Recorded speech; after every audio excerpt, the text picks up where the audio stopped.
저는 오늘 베드로전서 2장 1절로 5절까지의 말씀을 가지고 받으실 만한 제사를 드리는 이라는 제목으로 말씀을 전하겠습니다.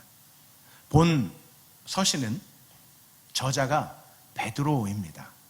베드로전서, 베드로후서 둘 다 베드로가 저자입니다. 예수님의 12 제자 중에 한 사람이죠. 그는 어부 출신입니다. 피셔맨. 더 이상 고기 잡는 사람이 아닌 예수님을 만나고 난 다음에 사람 낚는 어부로 부르심을 받아요.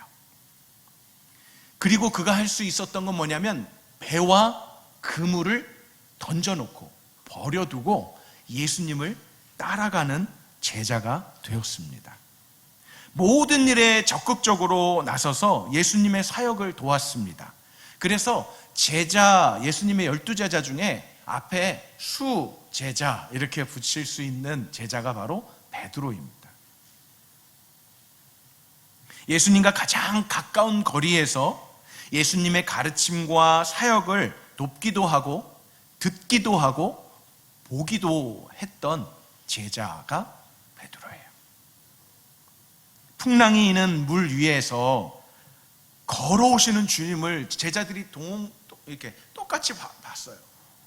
똑같은 자리에서 걸어오시는 예수님을 봤는데 그 중에서 베드로만 유일하게 주님이시면 저를 좀 명하셔서 이 물을 좀 걷게 해주세요 라고 얘기를 하고 그래 걸어와봐 할 때 믿음으로 발을 그 풍랑이 있는 바다에 그 물 위로 발을 내디뎌서 정말 걸었던 제자가 베드로예요.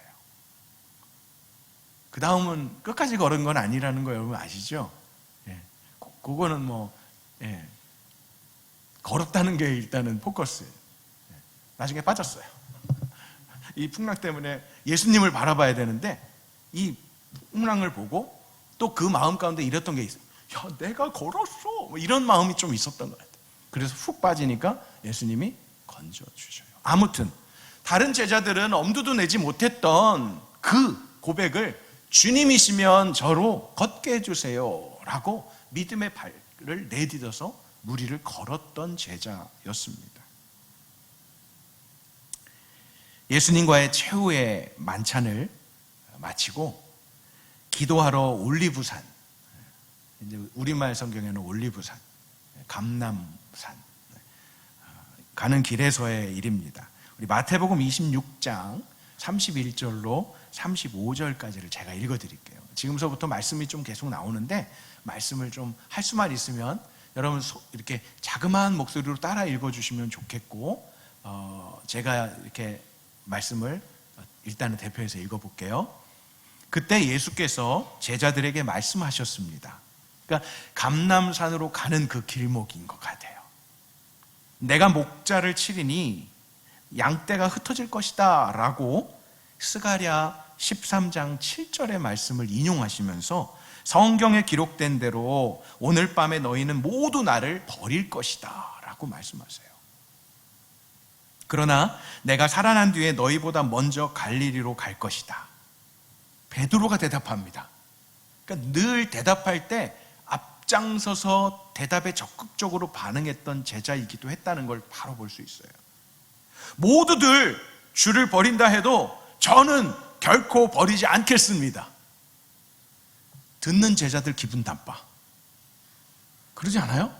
아니 이왕에 대답하는 거 주님 다른 사람은 몰라도 우리 12명은 주님 안 버려요 라고 하면 괜찮잖아. 근데 다 버릴지라도 나는 안 버려요.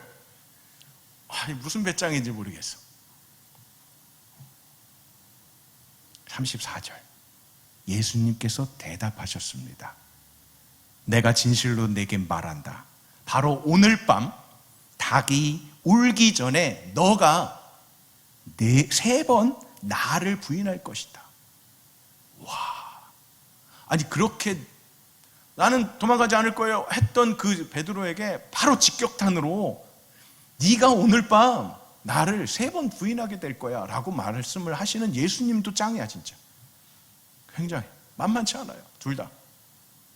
35절, 그러자 베드로가 외쳤습니다. 혹시 베드로 대역 한 분 구해요?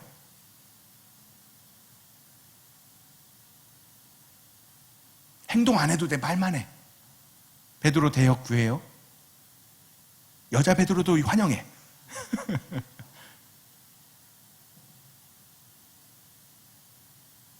이 상황 속에서 지금 대답을 해줘요?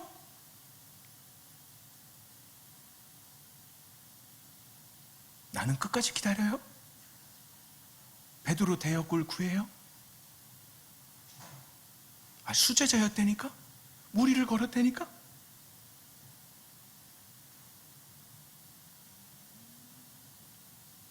영어 이름 피터 없어. 난 조슈아야.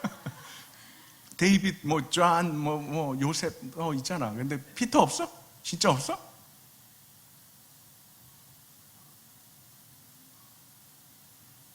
난이자매, 베드로가 되어 주십시오. 자,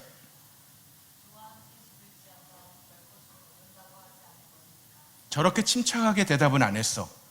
그러니까 내가 다른 사람 다 도망가도 나는 안 도망갈 거예요 라고 하니까 네가 나를 오늘 저녁에 3번 부인할 거야, 그 말을 듣고 하는 말이야.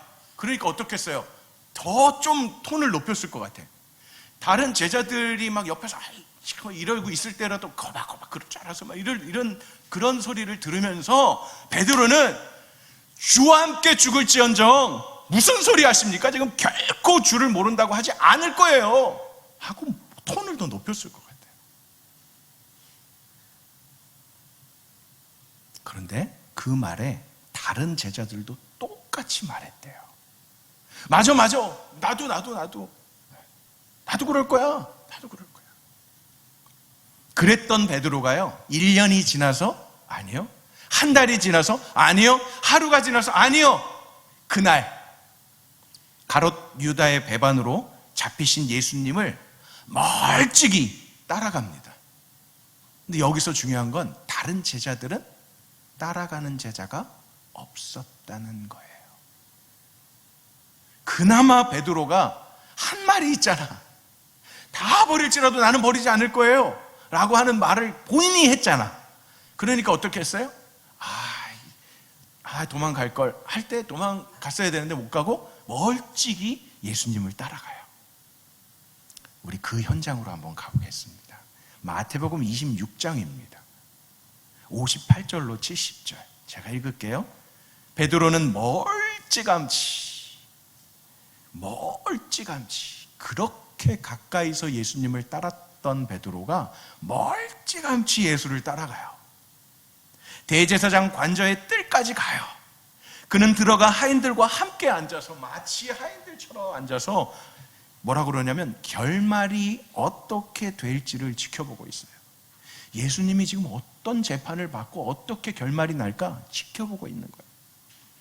그때 베드로는 뜰에 앉아 있는데 한 하녀가 베드로에게 다가와 말했습니다. 하녀 원 부탁해요.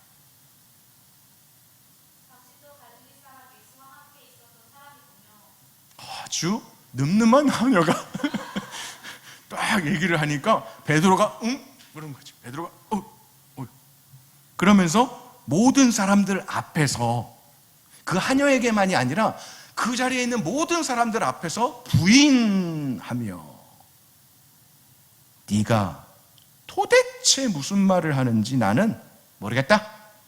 무슨 청문회에서 말하는 거죠. 몰라요? 라고 합니다. 그러고는 대문 있는 데로 나왔어요. 또 다른 하녀가 베드로를 보더니 거기 있던 사람들에게 말했습니다. 하녀 2. 남자도 좋아요.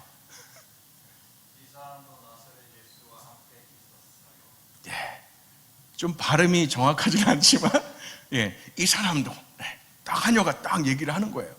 그러니까 그 하녀를 피해서 다른 데 갔는데 또 다른 하녀가 또 얘기를 하니까 또 음취했겠죠. 그런데 그렇게 음취할 때 예수님의 말씀이 생각났었을까요? 났었다면 주저했을 거예요. 그런데 그 당시 그 상황이 딱 맞닥뜨려지니까 베드로는 바로 대답합니다. 어떻게 해요? 다시 맹세코 부인하며. 그래요. 아까 모든 사람 앞에서 부인했던 그것을 다시 맹세코 부인하면서 나 그 사람 몰라요? 라고 했습니다. 지금 벌써 2번. 얼마 지나지 않았어요. 시간이 얼마 지나지 않아서 거기 서 있던 사람들이 베드로에게 다가와 말했습니다. 그러니까 사람들이 지금 다가온 거예요. 사람들이 다가왔다면 다 같이 한번 해볼까요?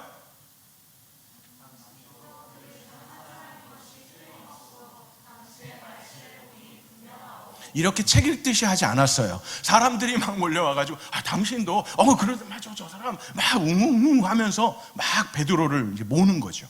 그러니까 더 당황했겠죠. 그러니까 베드로가 이제는 어떻게 해요? 저주해요. 맹세 정도가 아니라 저주해요. 나는 그 사람 모릅니다. 그리고 맹세합니다. 근데 바로 그때 닭 한 마리 부탁해요. 바로 그때 닭 한 마리 부탁해요. 치킨 말고 양념 말고 빨리. 누구 잘하는 사람 꼭 있을 텐데 비트박스 하는 사람 없어? 나는 끝까지 기다려요. 내가 개띠기 때문에 딱 못해. 꼭 시켜야 돼? 빨리 닭 한 마리 부탁해요. 그때 또 아니자면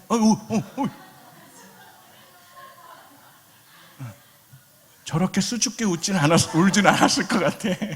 기다렸다는 듯이 이 닭이 베드로가 한 번 부인하고 2번 부인할 때 이제 준비하는 거야. 목 풀고 3번 모른다고 부인할 때 꼭이야! 그 시간, 그 타이밍을 맞춰서 닭도 예수님의 말씀에 순종해요. 닭이 들은 건 아니야. 베드로가 들었어. 네가 오늘 닭 울기 전에 나를 3번 부인하리라. 그때 닭이 옆에 있었을까요? 없었어요. 그러나 베드로가 3번 부인하고 나니까 바로 그때 닭이 울어요. 하나님의 말씀, 주님의 말씀이 그대로 이루어지는 거예요. 베드로가 좀 전에 맹세하고 좀 전에 그러니까 예수님 잡히시기 전에 제가요 다른 사람들 다 도망가도 결코 그런 일 없을 거예요 라고 옆에 있는 제자들까지도 막 했을 때까지도 본인은 정말 그럴 줄 알았을 거예요. 그런데 얼마 지나지 않아서 3번씩이나, 이 3번이라는 거는요 한 번도 2번도 아니라 3번이라는 건 성경 속에서 이 3번은 굉장히 퍼펙트한 단어예요. 다 부인했다고 말해도 과언이 아닐 정도로 3번이라는 건 굉장한 거예요. 그런데 그것으로 베드로가 끝났다면 우리에게는 희망이 없어요. 그런데 성경은 우리에게 희망을 주십니다. 75절 같이 한번 읽어볼까요? 시작. 그제야 베드로는 예수께서 닭이 울기 전에 네가 3번 나를 모른다고 할 것이다 라고 하신 말씀이 그리고 베드로는 밖으로 나가 한없이 눈물을 쏟았습니다. 베드로는 이런 사람이에요. 유다는 예수님 은 30에 팔고 그걸 대제사장에 가서 나 이거 안 받아도 되니까 이미 팔아놓고 배반해놓고 나 이거 안 받아도 되니까 이거 알아서 해요. 그리고 던져놓고 가서 그냥 스스로 목숨을 끊죠. 그런데 베드로는 그러지 않았어요. 이게 달라요. 베드로는 생각났어요. 주님이 그랬었지. 그러면 그 정도 됐으면 둘 중에 하나죠. 난 이런 놈이야 라고 가룟 유다처럼 그렇게 목숨을 던질 수 있지만 베드로는 밖으로 나가 한없이 눈물을 쏟았습니다. 이것은 리펜트를 얘기해요. 회개했다는 거예요. 돌이켰다는 거예요. 하나님의 말씀이 여러분들의 삶 속에 생각날 때 우리는 하나님께 향해야 합니다. 그리고 하나님께 아뢰야 하고 하나님을 붙잡아야 돼. 그렇게 베드로는 예수님께서 말씀하시고 그것에 그렇지 않을 것이라고 장담했지만 몇 시간도 지나지 않아서 예수님을 모른다고 3번이나 부인했던 자가 베드로예요. 저와 여러분은 어떤가요? 예배를 드리고 수련회를 드리고 수련회를 하고 이렇게 살 거야, 이렇게 살겠습니다 라고 결단하는 것이 나쁜 게 아닙니다. 그러나 그 결단이 얼마 되지 않아서 사그라드는 우리의 모습을 분명히 보게 될 거예요. 그럴 때 베드로가 그랬던 것처럼 주님이 말씀하시는 것, 주님이 말씀하셨던 것들을 다시 한번 생각하면서 돌이키는 일들이 있어야 합니다. 그 돌이키는 일들이 쉽지는 않을 거예요. 이미 예수님 벌써 먼 발치에서 이제 붙들려 가셔갖고 재판 받으시고 이미 본인은 어떻게 할 도리도 없고 정말 낭망하고 결국에는 예수님이 십자가에 못 박혀 죽으시기까지 하잖아요. 거기서 끝났다면 베드로에게는 별 희망이 없었을 거예요. 예수님한테 뭘 말씀도 못 드리고 예수님 죄송해요, 제가 그때는 어쩔 수 없이 뭐 변명도 못하고 그냥 끝났을 거예요. 그런데 놀랍게 예수님께서는 죽으시고 장사 지낸 지 3일 만에 다시 사십니다. 부활하셨습니다. 믿으십니까? 아멘. 그 부활하신 예수님이 여러 번 제자들과 여인들과 사람들이 있을 때 나타났어요. 3번째 나타나셨을 때가 있는데 그때는 어느 때냐면 베드로가 이 형제들과 몇몇 사람들과 다시 어부의 역할을, 어부의 삶으로 돌아가서 그물을 내리고 고기를 잡던 그때에 예수님께서 오세요. 그리고 베드로로 하여금 이 그물을 잡으려고 하는데 잘 안 잡히니까 야 여기다 그물 내려봐 해갖고 내리니까 이 그물이 찢어질 정도로, 찢어지진 않았지만 찢어질 정도로 많이 걷어요. 근데 이 얼마나 많이 걷었는지 거기서는 정확하게 숫자까지 기록해요. 153마리를 걷어들인 거를 얘기를 이렇게 기록하고 있어요, 성경. 그때 예수님께서 베드로에게 물으시는 질문이 있어요. 부활하신 예수님이 물으시는 질문이 있다면 뭐라고 했을 거예요? 너 대제사장의 관저에서 하녀가 얘기할 때 너 모른다고 했다. 나 모른다고 했지? 너 또 다른 하녀가 너 안다고 그러는데 너 예수님이랑 같이 다녔던 자라고 하니까 맹세한다고? 그러면서 부인했지? 야, 너 정말 나를 저주하면서까지 나 모른다고 했지? 그렇게 3번을 질문하신 게 아니라 뭐라고 질문하시냐면 요한의 아들 시몬아, 네가 나를 사랑하느냐? 라고 질문하세요. 그 질문에 베드로가 1번, 2번, 3번을 똑같이 물으시는 예수님의 질문에 예, 주님, 이렇게 담대하게는 예전처럼 담대하게는 말하지 못했지만 예, 주님이 아십니다. 제가 주님 사랑하는 거 주님이 아십니다. 그러니까 내가 주님 사랑해요라고 말하기에는 좀 염치가 있었나 봐. 그러니까 내가 주님을 사랑하는 줄 주님이 아십니다라고 하면서 그 질문의 답의 결정을 누구에게 돌려요? 주님께 돌려요. 다시 질문한 거랑 마찬가지죠. 주님이 아십니다. 그런데 그 고백에 주님께서 용서를 해주십니다. 어떻게 보면 주님의 질문법은 부인하기를 3번 했던 베드로를 다시금 사랑합니다, 사랑합니다, 사랑합니다라는 그 고백을 올려드리게끔 질문을 3번 던지셔서 회복시키시는 주님이심을 보게 됩니다. 제가 주를 사랑하는 것을 주께서 아십니다 라고 3번씩이나 말할 때 주님의 답변은, 그 다음 답변은 이거예요. 네 양을 쳐라, 네 양을 먹여라, 네 양을 쳐라, 그렇게 말씀하세요. 근데 네 양이 아니라 내 양을 쳐라예요.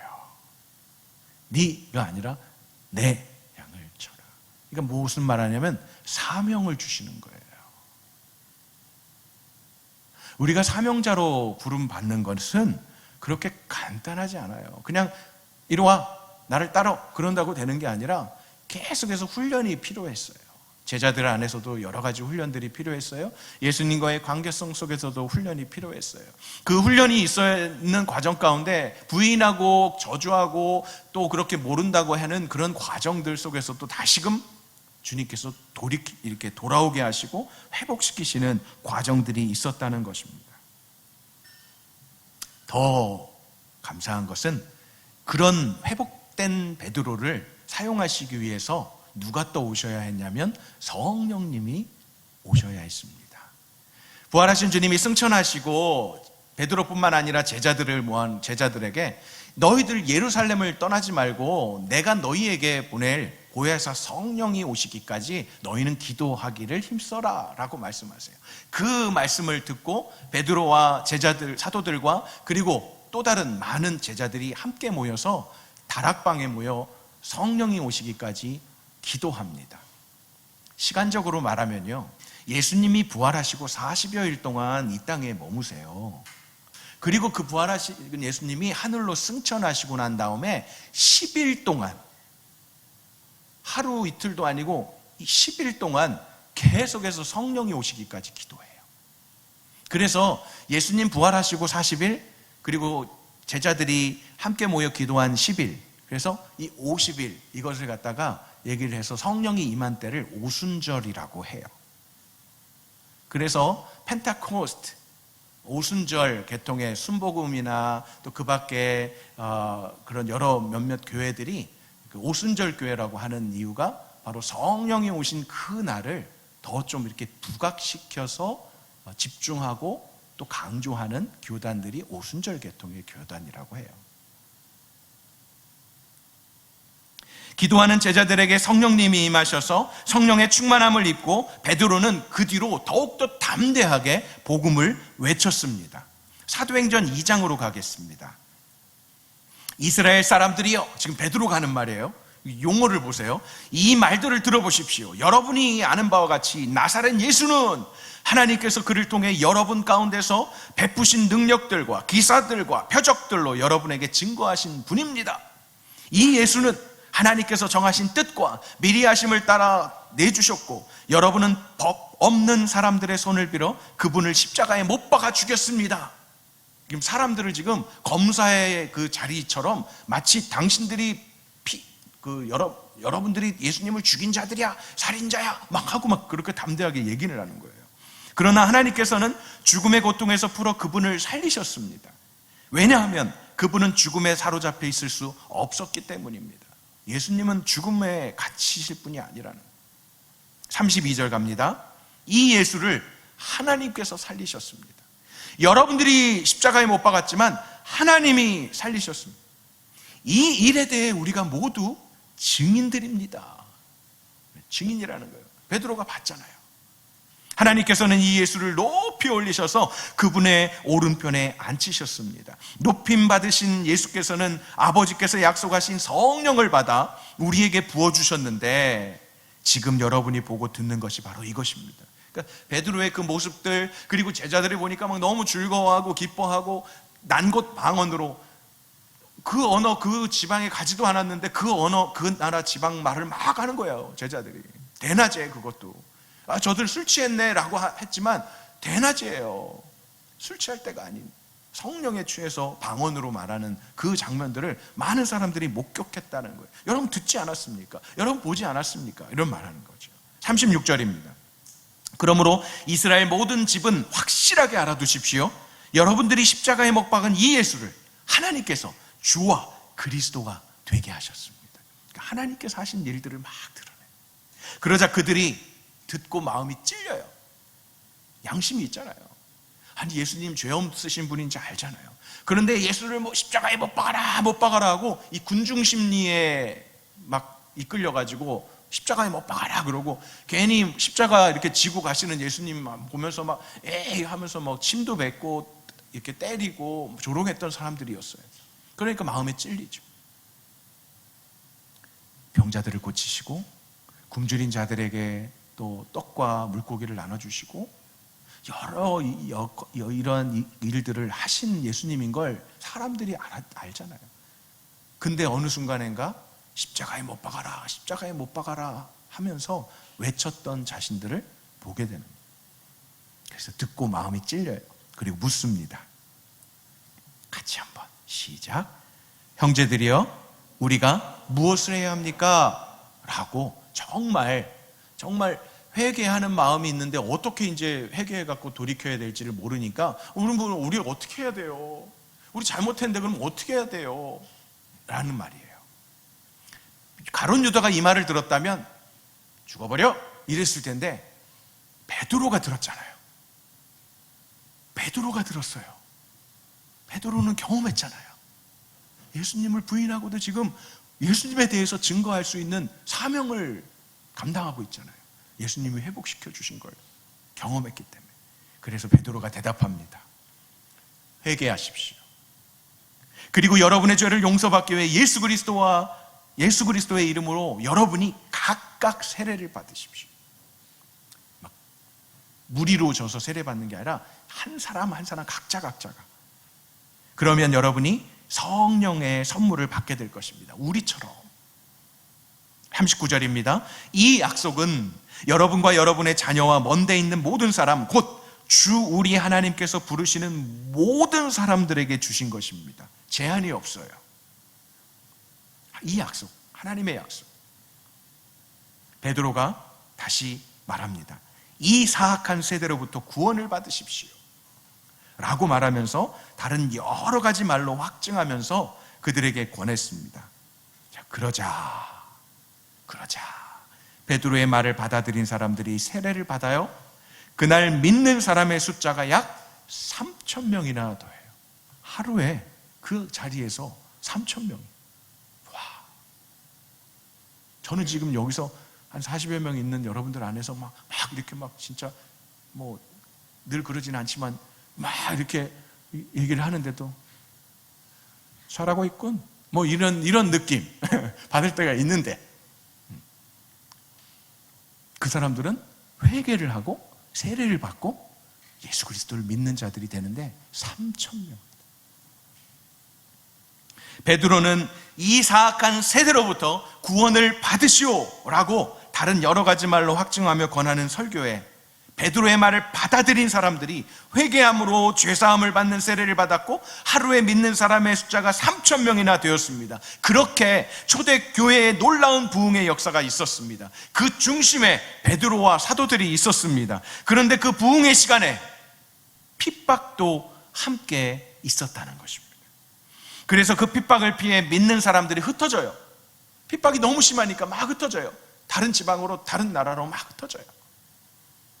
그렇게 흩어진 나그네 같은 그리스도인들에게 지금 베드로는 편지를 보내고 있는 거예요. 핍박을 피해 흩어진 나그네 같은 사람들, 성도들에게 편지를 쓰는 것입니다. 핍박 가운데 있는 성도들을 위로하기 위해서, 믿음을 견고하게 하기 위해서 서신이 쓰여졌는데 그 서신이 베드로 전서와 베드로 후서입니다. 그럼 베드로 전서 1장으로 가볼까요? 베드로전서 1장입니다. 이게 바로 서신이 시작되는 인사말이죠. 예수 그리스도의 사도 베드로는 이렇게 말하는 게 세 번을 완전히 부인했던 베드로에게는 쉽지 않았을 거예요. 그런데 이제는 성령이 그리고 예수님께서 회복시키시니까 이렇게 말할 수 있는 거예요.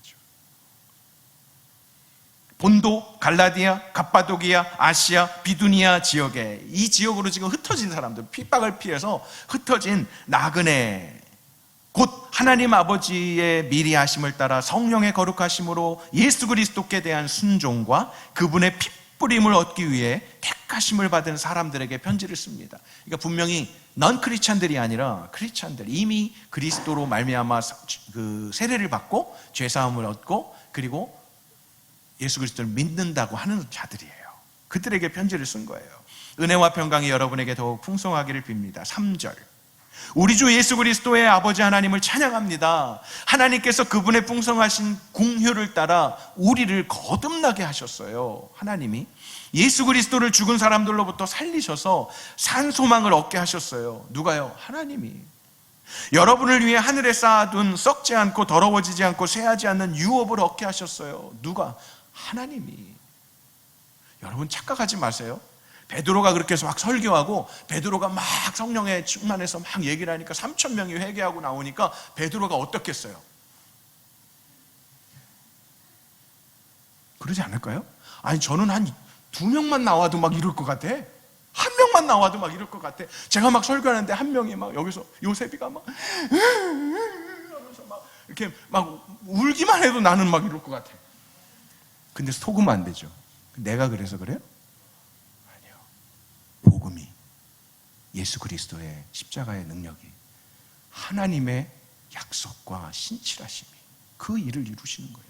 우리는 그걸 목도하는 것뿐이고 그냥 사용 당하는, 그죠? 마찬가지예요. 제가 지금 설교를 하고 베드로가 설교를 하고 3,000명이 회개한다고 베드로가 이렇게 웃긴 거예요. 하나님이 하시는 일인데, 성령님이 역사하시는 건데. 그러니까 베드로는 지금 계속해서 누가 말해요? 어떻게 하시고 얻게 하시고 얻게 하셨습니다. 다 하나님이 하셨다고 얘기하는 거예요. 내가 베드로에 이러지 않았어요. 여러분의, 다시 5절입니다. 여러분의 마지막 때 나타내려고 예비하신 구원을 얻기 위해 믿음으로 인해 하나님의 능력으로 보호하심을 받고 있습니다. 우리는 그냥 믿은 것뿐인데 하나님의 능력으로 보호하심을 받는 이 흩어진, 핍박을 피해 여러 도시로 흩어진 이 사람들, 성도들에게 하나님이 보호하십니다라고 말하고 있는 거예요. 다시 말하면 그러니까 두려워하지 마세요 라고 하는 거예요. 6절입니다. 그러므로 여러분은 이제 온갖 시험을 당해, 지금 그래요, 지금 상황이 그래요, 잠시 근심하게 됐으나 오히려 크게 기뻐합니다. 구원받은 자로서. 그것은 여러분이 당하는 믿음의 시련이 불로 단련해도 없어질 금보다 더 귀해 예수 그리스도께서 나타나실 때 칭찬, 영광, 존귀를 얻게 하려는 것입니다. 그러니까 핍박받는 것이 당연하고 그 핍박을 이겨나가는 성도들이 받아야 될 그 영광스러움과 그 존귀함과 칭찬이 있으니까 참으십시오, 이 얘기하는 거예요. 8절, 9절 우리 요셉 형제가 한번 읽어줄래요? 여러분은 그리스도를 보지 못했으나 사랑합니다. 지금도 여러분은 그분을 보지 못하지만 믿고 말할 수 없는 영광스러운 기쁨으로 즐거워합니다. 이는 여러분의 믿음의 결과로 영혼의 구원을 받기 때문입니다. 아멘. 이 믿음이 여러분들에게 있기를 주님의 이름으로 축원합니다. 보이지도 않는 주님, 하나님, 믿기 힘들어요. 믿음이 잘 안 생겨요. 왜 그럴 수 있어요? 그래서 말씀을 봐야 돼요. 말씀을 들어야 돼요. 말씀을 공부해야 돼요. 그 믿음의 결과가 영혼의 구원을 받게 합니다. 보지 못했지만 사랑한다고, 그분을 보지 못하지만 믿고 말할 수 없는 영광스러운 기쁨으로 즐거워하는 베드로는 보았습니다. 베드로는 그 영광 가운데, 베드로와 야고보와 요한은 변화산에서 예수님이 변화된 모습으로 막 얼굴에 광채가 나고 모세와 엘리야와 함께 막 대화 나누는 걸 현장에 목격했던 베드로예요. 그 영광스러움이 어떤 건지를 조금이나마 경험했던 사람이에요. 그러나 대부분의 사람들은 예수님을 잘 모르고 십자가에 못 박아라 이랬던 사람들이 대부분이에요. 그런데 그 성도들이 보지 못했지만 주님을 사랑하고 주님의 복음을 전하는 증인들로 살아가는 그 그리스도인들에게 지금 구원의 그 놀라운 비밀들을 말하고 있는 거예요. 조금 더 나가볼게요. 베드로전서 1장입니다. 계속해서 1장이에요. 13절로 16절입니다. 그러므로 여러분은 마음의 허리를 동이고 정신을 차려야 된다고. 지금 핍박이 너무 심하니까 정신을 차려야 한다고 말해요. 예수 그리스도께서 나타나실 때 여러분에게 주실 은혜를 끝까지 바라십시오. 그러니까 베드로와 500여 형제들이 보는 앞에서 예수님이 승천하시면서 내가 다시 올게 그러고 가신다고요. 성령을 보내줄 거고 나는 너희와 함께 있을 거야 라고 하시면서 처소를 예비하고 올 거야 그러고 가신. 그러니까 다시 예수님이 오시는 재림에 대해서 얘기를 하는 거예요. 핍박이 있는 그 순간에 여러분에게 주실 은혜를 끝까지 인내하면서 핍박을 이기십시오, 이 말이죠. 여러분은 순종하는 자녀로서 전에 무지한 가운데 따라 살던 욕망을 본받지 말고 이전에 행하던 일들을 본받지 말고, 이 일들은 지난주에 우리가 보았던 말씀 기억해요? 디모데 후서 기억해요? 그때 말세의 사람들이 행하던 일들, 말세의 사람들이 행하던 19가지의 일들이 여기서 말하는 전에 무지한 가운데 따라 살던 욕망을 본받지 말고, 이 안에 다 들어가 있는 거죠. 여러분을 부르신 분이 거룩하신 것처럼 여러분도 모든 행실에 거룩한 사람들이 되십시오. 이제는 그런 삶이 아닌 주님을 따라가는 삶을 살아라 이거예요. 거룩한 사람. 왜? 기록되기를 내가 거룩하니 너희도 거룩하라고 하셨으니까. 우리를 부르신 분이 거룩하신 것처럼 거룩한 사람들이 되라고 하십니다. 17절로 가볼까요? 또한 여러분이 사람을 외모로 취하지 않고 각자의 행위대로 판단하시는 분을 아버지라고 부르고 있으니 나그네로 사는 때를 두려움으로 지내십시오. 나 지금 핍박편에서 이렇게 내 고향에도 못 살고 지금 돌아다니는데 내 마음대로 살다가 가시, 그게 아니라 그 가운데서도 두렵고 떨림으로 하나님의 백성답게 살아가라는 거예요. 여러분이 알다시피 조상들로부터 물려받은 헛된 생활 방식에서 여러분이 해방된 것은 은이나 금같이 썩어질 것으로 된 것이 아닙니다. 19절 같이 읽겠습니다. 오직 흠도 없고 점도 없는 어린 양 같은 그리스도의 보배로운 피로 된 것입니다. 이게 복음이에요. 예수 그리스도의 피로 말미암아 우리가 구원받을 수 있었다는 것. 우리의 행위가 아니라는 거예요. 그래서 미안하지만 여러분들에게 제가 수시로 질문할지 몰라요. 개인적으로 만날 때 예수 그리스도를 인격적으로 영접했습니까? 당신의 안에 성령님이 거하시는 걸 믿습니까? 예수 그리스도께서 당신의 죄를 위해서 죽어주심을 믿습니까? 지금 당장 죽어도 천국에 갈 확신이 있습니까? 천국에 간다면 어떤 것으로 가겠습니까? 하고 여러 방식으로 질문할 거예요. 다 똑같은 말인데, 결국에는 똑같은 말인데, 미안해요. 신앙생활을 20년, 30년 모태신앙이고 세례를 받았든 안 받았든, 심지어 목회자 자녀들이라 선교사 자녀라고 할지라도 다 그런 건 아니지만 어느 순간인가 그런 질문을 하면 죄송해요, 모르겠어요. 그래서 왜 제가 이렇게 살아서요, 저렇게 살아서요, 이렇게 살아요. 그러니까 그걸 다른 말로 하면 저는 제 행위로 구원받는 자예요, 저는 제가 잘 살아야 구원받는 줄 알아요, 이 대답이걸랑요. 예수 그리스도로 말미암아서 예수님이, 나는 죄인이지만 예수님이 내 죄를 담당해서 죽어주셨기 때문에 저는 구원받아요. 그게 뻔뻔함으로 말하면, 계속 죄를 행하면서 죄를 지으면서 그런 말하면 뻔뻔한 거죠. 그러나 그렇지 않고 정말 자기의 죄를 인정하면서 내 죄가 이렇지만 예수님이 나를 위해 죽어주신 그 사실을 내가 믿기 때문에 저는 구원받는 확신이 있어요. 그런데 단 두려워요. 두려움은 있어요. 왜? 선악간에 하나님께서 다 심판하신다고 했으니까. 그 심판은 구원 받냐 안 받냐의 차원으로 가기는 넘어선 거예요. 하나님께서 판단하시는 것, 그것 때문에 우리는 두렵고 떨림으로 구원을 이루어가는 거룩한 백성으로 살아야 하는 거예요. 구원받은 자로서.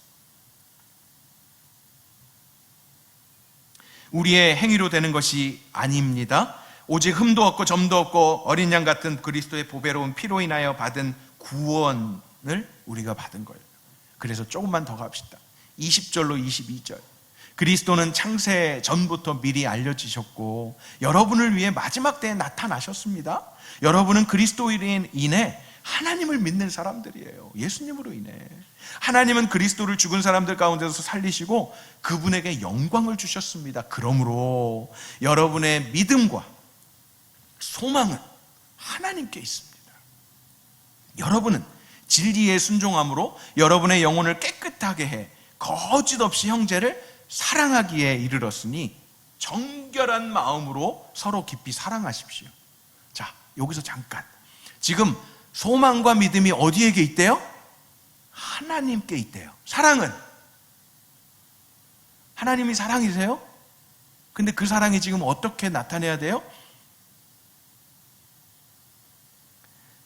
믿음과 소망은 하나님께 있습니다. 사랑도 하나님께 있어요. 근데 그 사랑을 우리에게 베푸셨잖아요. 예수 그리스도로 말미암아. 그 사랑을 받았으니까 우리는 영혼을 깨끗게 해 거짓 없이 형제를 사랑해야 돼요. 정결한 마음으로 서로 깊이 사랑해야 돼요. 그러니까 사랑은 아직 하나님께 완전히 간 게 아니라 우리 안에 있어요. 믿음과 소망은 하나님께, 그리고 그 하나님께서 우리를 사랑하여 주신 같이 우리도 서로 거짓 없이 청결한 마음으로 서로 깊이 사랑하라고 하십니다. 이게 거룩한 백성으로 살아가는데 꼭 필요한 사랑하는 것. 베드로전서 1장 23절로 25절 다 같이 읽겠습니다. 시작. 여러분이 거듭난 것은 썩어질 씨로 된 것이 아니라 썩지 않을 씨로 된 것이니 곧 하나님의 살아있고 항상 있는 말씀으로 된 것입니다. 그러므로 모든 육체는 풀과 같고 그의 모든 영광은 푸른 씨들고 꽃은 떨어지니 라고 했습니다. 이것이 바로 여러분에게 전파된 말씀입니다. 아멘. 우리의 행위가 아닌 하나님의 말씀을 믿는 믿음으로 인하여 거듭난 것입니다.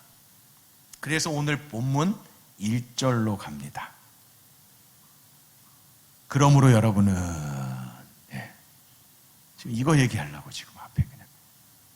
그러므로 여러분은 모든 악의, 모든 거짓, 위선, 시기, 모든 비방의 말을 버리십시오. 여기서 왜 그러므로가 나왔고, 그러므로는 지금 뭘 말하는 걸까요? 뭘 말하기 위해서? 바로 좀 전에 본 베드로전서 1장 23절로 25절 말씀이 이러니까 전파된 말씀입니다. 그러니까 여러분들은 악의, 거짓, 위선, 시기, 비방의 말 버리라는 거. 이렇게 연결되는 거예요. 거듭난 백성이 어떻게 살아야 하는지, 어떤 자들인지, 결국에는 어떻게 될 것인가, 이걸 이야기하기 위해서 이제 2장이 시작되는 거예요. 먼저 버려야 하는 옛 모습을 말합니다. 습관을 말하고 있어요. 악의, 거짓, 위선, 시기, 비방의 말을 버리라는 거예요. 여기에 나온 거 누가 좋아하겠어요? 여러분이 싫어하죠? 그리고 다른 사람이 이렇다면 그 사람도 싫어지죠? 그래야 정상인 거예요. 우리의 양심이 제대로 바뀌었다면, 믿음이 제대로 서 있다면 내 안에 있는 거짓, 내 안에 있는 위선, 내 안에 있는 시기와 비방하는 말을 싫어해야 돼요. 버려야 돼요. 두 번째, 다른 지체들 안에 있는 시기하는, 비방하는 말들, 악의가 있으면 그것 또한 또 거부할 줄 알아야 돼요. 그런데 적당히 기억나는 대로 할 수만 있으면 이라고 우리는 변명을 하긴 합니다. 그런데 3번 나오면서 강조하는 말이 있어요. 어떤 악의, 어떤 거짓, 어떤 비방의 말이라고요? 모든. 몇 가지만이 아니라 모든. 모두 버리라 라고 하십니다. 타협은 없습니다. 모든 악의, 모든 거짓, 위선, 시기, 모든 비방의 말을 버리라 하십니다. 버리기만 하면 되는 것입니까? 버리기만 하면 돼요? 버리는 것도 힘들지만 버리면 끝이 아니라는 걸 계속 이어나갑니다. 2절, 3절입니다. 같이 읽겠습니다. 갓난아이들 같이 신령하고 순전한 젖을 사모하십시오. 이는 여러분이 구원에 이르도록 자라게 하려는 것입니다. 여러분이 주의 인자하심을 맛보았으면 그렇게 하십시오. 본론적으로 이야기를 해야 될 것을 또 얘기를 해요. 지난주도 마찬가지예요.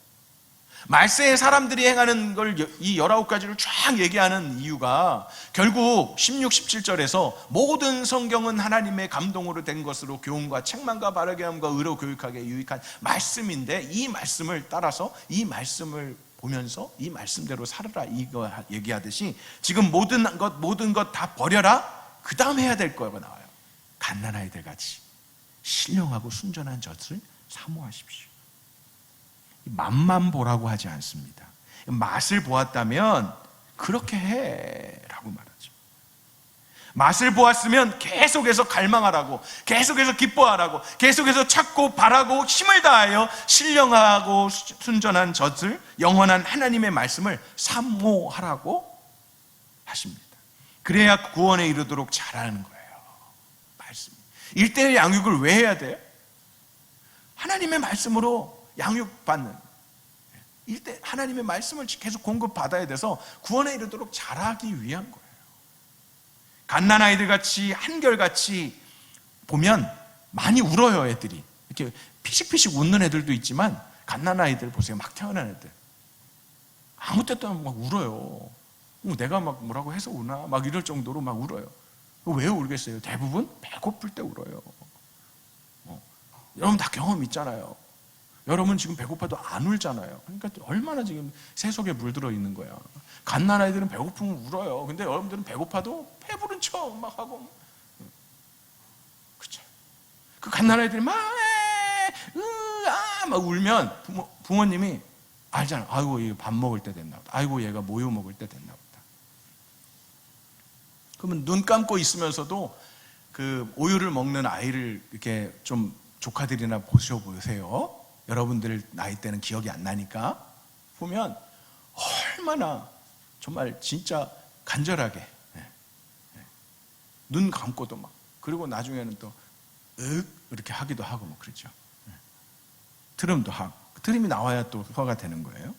어머니의 모유를 있는 힘을 다해 먹습니다. 신령하고 순전한 젖은 하나님의 말씀을 말하는 것인데, 생명의 말씀을 그렇게 사모하라는 거예요. 그 어린아이들 같이, 갓난아이들 같이 사모하고 구원에 이르도록 자라가는 우리를 이제 더 크고 광대한 삶으로 초대하고 있음을 보게 됩니다. 그것이 4절과 5절입니다. 같이 읽겠습니다. 사람에게는 버리심을 당하였으나 하나님께는 택하심을 받은 보배로운 산돌이신 예수께 나아가 여러분 자신도 산돌들처럼 신령한 집으로 세워지십시오. 그래서 예수 그리스도로 인해 하나님께서 기쁘게 받으실 만한 제사를 드리는 거룩한 제사장이 되십시오. 이는 생명이신 예수님께 나온 자들이 함께 거룩한 교회로 세워지라고 하시는 거예요. 그러니까 하나님의 말씀만 사모하고 구원에 이르도록 잘하는 것으로 끝, 이게 아니라 함께 모여서 거룩한 교회로 세워져 가는, 하나님을 기쁘시게 하는 거룩한 제사장이 되라고 하십니다. 오늘 저는 받으실 만한 제사를 드리는 이라고 제목을 붙였지만, 이 제목의 앞과 뒤가 핵심인 거예요. 하나님께서 창조하신 인간의 궁극적인 제일 되는 목적이 무엇입니까? 바로 우리를 창조하신 하나님을 영화롭게 하고 영원토록 그분을 즐거워하는 거예요. 이 목적을 이루어드리는 방법들이 여러 가지가 있겠지만, 오늘 본문 안에서 찾아본다면 예수 그리스도께 나아가는 거예요. 산돌처럼 신령한 집으로 세워지는 거예요. 함께하게 하신 믿음의 공동체 안에서 그리스도를 머리로 한 몸을 이루어 가는 교회가 되는 거예요. 우리 호림 공동체 안에서 함께 하나님께서 기쁘게 받으실 만한 예배를 드리는 거룩한 예배자가 되라고 하시는 거예요. 나의 원함이 아닙니다. 나의 만족이 아닙니다. 우리의 이름이나 만족이나 자랑거리로 만드는 예배가 아니에요. 우리 시스템 봐, 우리 찬양팀 이 인원들 봐, 우리 모여서 이렇게 소리 높여서 하는 거 봐. 아니에요. 오직 하나님을 기쁘시게 하는 예배자가 되라고 하십니다. 그런 예배를 드리라 하십니다. 다시 한번 4절과 5절을 보십시오. 놓치지 말아야 할 핵심이 있습니다. 4절, 5절입니다. 제가 읽어드릴게요. 어디에서 강조하나 잘 봐요. 사람에게는 버림을 당하셨으나 하나님께는 택하심을 받은 보배로운 산돌이신 예수께 나아가 여러분 자신도 산돌처럼 신령한 집으로 세워지십시오. 그래서 예수 그리스도로 인해 하나님께서 기쁘게 받으실 만한 제사를 드리는 거룩한 제사장이 되십시오.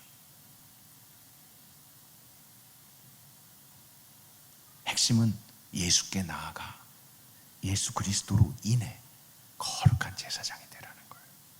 우리를 구원하여 주신 하나님께서 독생자 예수 그리스도를 내어주셔서 우리의 죄가 사함을 받고 하나님과 화목하게 된 근거는 다른 거 없어요. 오직 예수 그리스도로 말미암아서 뿐입니다. 다른 방법 없습니다. 하나님께서 기뻐하시는 예배는 오직 예수 그리스도를 믿는 믿음 안에서 예수님의 말씀을 따라 순종하는 자 되는 것입니다. 그래서 순종이 제사보다 낫다라고 말하는 거예요. 하나님 기뻐 받으실 제사가 마치 제사인 것에 국한되는 게 아니라 순종하는 것, 말씀 따라 사는 것. 잘 안 되지만, 그리고 배반할 거 아시고 말씀하심에도 불구하고 그렇게 얘기했으면 배반 안 하려고 좀 노력이나 해야지. 지금 제가 베드로를 뭐라고 하는 건 아니지만 베드로의 마음을 가지고 말하는 거예요. 그렇게 말씀하셨으면 아니 며칠이 지나고도 아니면 좀 이렇게 뜸을 들인다든가 지금 무슨 말 하는 거예요? 하고 그냥 자리만 피했으면 되는데 난 몰라요. 저주하면서 맹세하는데 이런 게 바로 우리의 모습이 아니에요. 그럼에도 불구하고 예수님께서는 그런 우리를 웰컴.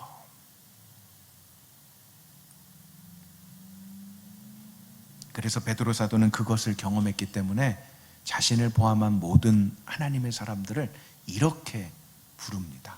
베드로전서 2장 9절입니다. 우리 같이 마지막으로 읽겠습니다. 베드로전서 2장 9절 시작.